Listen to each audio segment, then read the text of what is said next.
Actually पता है बच्चे के दिमाग में क्या रहता है कि पढ़ाई कर लेंगे जॉब मिलेगी नहीं मिलेगी। अगर आप सपोर्ट कर रहे हैं प्लेसमेंट की, क्योंकि देखो सपोर्ट होना एक बड़ी चीज़ है। क्या होता है कुछ इंस्टीट्यूट क्या करते हैं, बच्चे को कोर्स कराया, पैसे लिए, चलो भाई तुम अपने घर हम अपने घर। अगर आप ऐसा कर रहे हैं तो गलत है, लेकिन अगर आपने बताया कि आप प्लेसमेंट सपोर्ट कर रहे हैं वो बहुत जरूरी है। क्योंकि बच्चे की साइकोलॉजी क्या होती है, डिप्लोमा कर लिया, ट्रेनिंग कर लिया, वो सोचता है कि अब उसको नौकरी करनी है, अब उसको पैसे चाहिए, जो लगाए इन्वेस्टमेंट। तो ऐसे आप सभी उम्मीद करता हूँ कि अच्छे होंगे। तो दोस्तों आज मैं एक विजिट करने आया हूँ क्योंकि मुझको बहुत सारे कमेंट आ रहे थे बच्चों के और पूछ रहे थे कि सर पैरामेडिकल कोर्स मतलब कंप्लीट पैरामेडिकल के बारे में जानना चाह रहे थे। जो पैरामेडिकल कोर्सेज होते हैं उसके बारे में वो समझना चाह रहे थे कि क्या क्या होते हैं, कैसे कैसे होते हैं, इनको कैसे किया जा सकता है। तो आज मैं इनके सेंटर पर विजिट किया हूँ जो कि GD Goenka health care academy का सेंटर है। तो आज इनकी सेंटर हेड जो हैं उनसे कुछ बात करते हैं, उनसे पूछते हैं कि आप एज ए स्टूडेंट अगर आपके पास कोई आ रहा है उसके जो सवाल हैं आप उनको कैसे कैसे सेटिस्फाइड करते हैं। तो आज मैं खुद स्टूडेंट बन के और आप सभी के सवाल लेकर के उनसे जानूंगा कि कैसे क्या होता है। तो पूरी वीडियो में बने रहें, आज इनसे बात करते हैं, चलते हैं इनकी सेंटर हेड से मिलने के लिए। हेलो मैम, कैसे हैं आप? बढ़िया सर, प्लीज बैठिए सर। थैंक यू जी सर।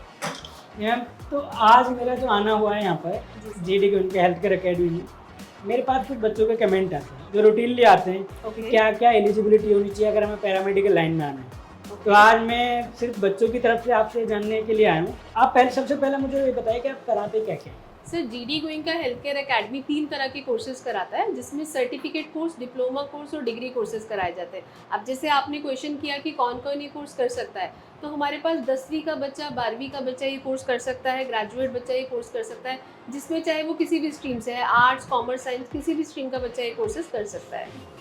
अच्छा, तो क्या क्या आपके पास जो फैकल्टी है तो आप क्या क्या पढ़ाते हैं उनको बच्चों को? सर अगर मैं बात करूं कोर्सेज के बारे में, तो हमारे पास जितने भी टॉप रिक्वायर्ड कोर्सेज हैं पैरामेडिकल के अंदर, जैसे कि आपने सुना है मेडिकल लैब टेक्नीशियन है, x ray technician, radiology technician, cardiac care technician, इसी तरह से मेरे पास अप्रॉक्सीमेट 20+ कोर्सेज हैं जो कि हम सर्टिफिकेट, डिप्लोमा और डिग्री में स्टूडेंट्स को कराते हैं। तो आप डिप्लोमा कराते हैं, अगर बच्चे का सवाल है कि उसको ग्रेजुएशन करनी है पैरामेडिकल में, तो उसकी फैसिलिटी है आपके पास? बिल्कुल सर, हमारे पास बैचलर प्रोग्राम्स भी है जिसको BVOC कोर्सेज हम बोलते हैं यहाँ पे, जो कि हम यहाँ पे 3 साल की डिग्री कोर्सेज कराते हैं। अगर मान लो कि आपके पास डिप्लोमा किसी बच्चे ने किया है जी, तो क्या उसके आप जॉब लगवाएंगे, प्लेसमेंट देंगे? सर हमारे सभी डिप्लोमा कोर्सेज को हम 2 पार्ट में कवर कराते हैं 2 साल की ट्रेनिंग के अंदर, जिसमें 16 महीने पहले बच्चे को थ्योरेटिकल ट्रेनिंग दी जाती है और 8 महीने की ट्रेनिंग बच्चा हॉस्पिटल में इंटर्नशिप पे सीखता है। तो उसके बाद चांसेस जो होते हैं जॉब प्लेसमेंट के बिल्कुल बहुत ज़्यादा बढ़ जाते हैं, और प्लेसमेंट असिस्टेंस हमारी तरफ से ही रहती है, जिसमें स्टूडेंट का इंटरव्यू प्रिपरेशन, कैसे उनको आगे काम करना है,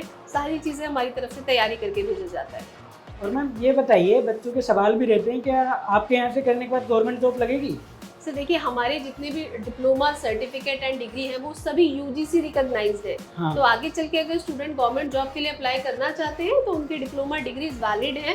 आगे जैसे भी वो गवर्नमेंट जॉब्स के लिए बैठते हैं, उनका जैसे भी एक्सपीरियंस रहता है वो बिल्कुल जॉब के लिए अप्लाई कर सकते हैं। कई बार मैम बच्चों का सवाल रहता है कि UGC क्या है, मतलब बच्चों के दिमाग में रहता है ना कि सवाल ठीक है हम पढ़ लेंगे, उनको एक्चुअली में पता ही नहीं कि UGC क्या है। तो आप थोड़ा सा UGC के बारे में बताइए। बिल्कुल सर, मैं बताऊंगी। जैसे कि 12वीं का बच्चा आता है और वो सिर्फ एक CBSE बोर्ड को जानता है।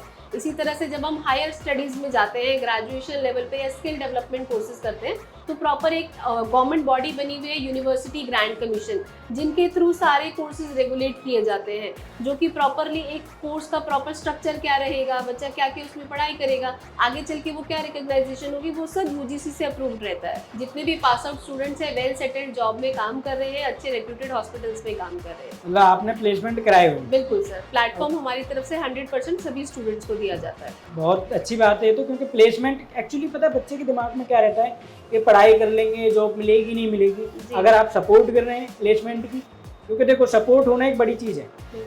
क्या होता है कुछ इंस्टीट्यूट क्या करते हैं, बच्चे को कोर्स कराया, पैसे लिए, चलो भाई तुम अपने घर हम अपने घर। अगर आप ऐसा कर रहे हैं तो गलत है, लेकिन अगर आपने बताया कि आप प्लेसमेंट सपोर्ट कर रहे हैं वो बहुत जरूरी है। क्योंकि बच्चे की साइकोलॉजी क्या होती है, डिप्लोमा कर लिया, ट्रेनिंग कर लिया, वो सोचता है कि अब उसको नौकरी करनी है, अब उसको पैसे चाहिए, जो लगाए इन्वेस्ट भी तो वापस करनी। तो आप अगर प्लेसमेंट सपोर्ट करें तो ये तो बहुत ही अच्छी बात है। मैम एक सवाल और रहता है बच्चों का, एक्चुअली क्या है कि जब कुछ बच्चे ऐसे, देखो हर बच्चा रिच नहीं होता जी, बिल्कुल सर। कुछ मिडिल क्लास फैमिली से हैं, कुछ पुअर फैमिली से भी हो सकते हैं। तो वो सोचते हैं कि हम कहीं जॉब भी कर लें और फिर पढ़ाई भी कर लें। तो क्या ऐसा पॉसिबल है वो कहीं जॉब भी कर लें और पढ़ाई भी कर सकते हैं आपके साथ? सर जैसे कि अगर मैं आपको बताऊं, हमारे पास मिनिमम 6 महीने से कोर्सेज शुरू हो जाते हैं।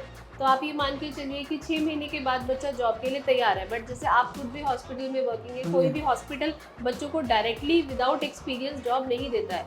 बट ज़्यादातर बच्चे हमारे इंटर्नशिप के दौरान भी प्लेस्ड हुए हैं काफ़ी बच्चे, तो 3 महीने 4 महीने के बाद भी प्लेसमेंट अपॉर्चुनिटी बढ़ती है। इसमें हर एक बच्चे का हार्ड वर्क, उनका कैसे काम करने का तरीका है वो निर्भर करता है। तो एक तरीके से ये हो गया कि पढ़ाई भी और कमाई भी। जी बिल्कुल, क्योंकि शुरुआत में क्या होता है कि बच्चा सोचता है कि पढ़ाई भी चलती रहे और थोड़े थोड़े पैसे भी आते रहे, बिल्कुल। ताकि कोई हर फैमिली अफोर्ड नहीं कर पाती, जी सर, तो कि उसके पैसे आते रहे, वो फीस भी भरता रहे और काम भी होता रहे। बिल्कुल सर। क्योंकि बाकी मैंने भी ऐसे ही किया है। मैं जब अपने 2010 में का बैच का पास आउट हूँ, तो मैं भी जॉब भी करता था, साथ में पढ़ाई भी की थी, बहुत सारी चीज़ें रहती। तो मैं तो उसी तरीके से सोचता हूँ कि हर बच्चा रिच फैमिली से नहीं होता, जी सर, उसके फाइनेंशियली कुछ प्रॉब्लम्स होते हैं, फाइनेंशियली क्राइसिस होते हैं, तो उसके पास आज पैसा है, कल नहीं, थोड़ा सा पैसा लगा के वो साथ में कोई जॉब भी कर सकता है और पढ़ाई भी कर सकता है। बिल्कुल सर। उसके और लिए जब भी कंप्लीट support होने के बाद रहता तो प्रॉपर जॉब कर ही सकता है, और प्लेसमेंट सपोर्ट आपकी तरफ से है। बिल्कुल रहता है sir. And thank you so much ma'am, आपने इतना समय दिया मुझे। Thank you.